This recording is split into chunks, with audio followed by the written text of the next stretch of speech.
Fins fans, it's your boy Larry K here with Phin-Addict Fury. Make sure you click subscribe if you haven't already. Just right here. Oh, wait a second. Click it. Click subscribe. Click join. Become a member of the channel. But look, I'm here to give you my thoughts on the Odell Beckham Jr. signing. It looks like he's meeting with the Dolphins. There's a lot of buzz out there that he could become a Miami Dolphin. Here's my 2 cents. I've told you that I'm skeptical of the fact that the offense late in the year, the last 2 years, has been the liability. And despite all of the injuries and all of the adversity the defense faced, the defense came through late in the year, but it wasn't enough. We have now overhauled the entire defense. And on offense, we've made one questionable signing at center. We've retained some linemen who have some injury issues, but are decent players. We've brought back our depth piece wide receivers. And we let our best lineman, arguably, or our second best lineman, walk in free agency, which, given the price, you understand, but we let him walk.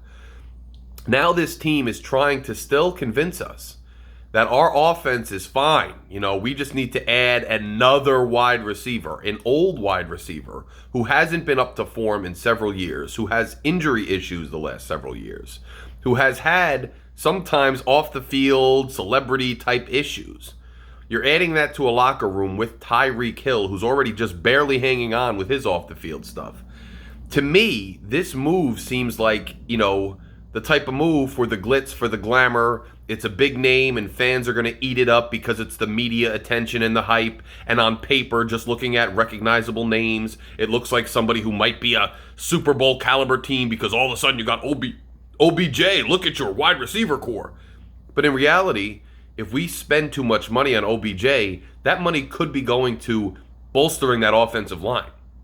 And I don't want to hear people, especially two in ears, later in the year saying, oh, well, we need a better O-line. Well, bro, we have the money and ability now to have a better O-line, but we want to invest money in a wide receiver who's really yesterday's news because of the big name. This is the type of stuff that gets me about the Miami Dolphins. This is where I'm skeptical. However, I will say this. If we can get OBJ on a very, very team-friendly deal, heavily discounted, then it's never a bad thing to add a good, historically good player to a roster if it's affordable. But if it's a little bit, even just a few million, there's too much money that's eating into our cap space and eating into our investments that could have been spent on the line, could have been spent at other places.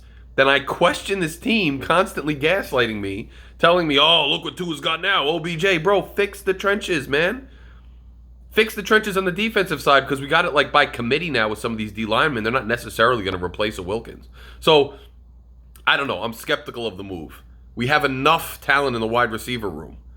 Wilson last year was good enough. People don't want to admit it, but he was pretty good. We just never used them. We're not even going to use OBJ. So why are you investing money? I'm waiting to see what the deal is. I'll give you my final thoughts once we find out what the deal is if he signs with Miami. But those are my thoughts preliminarily. Guys, if you have not done so, click subscribe. Click subscribe. Oh, wait a second.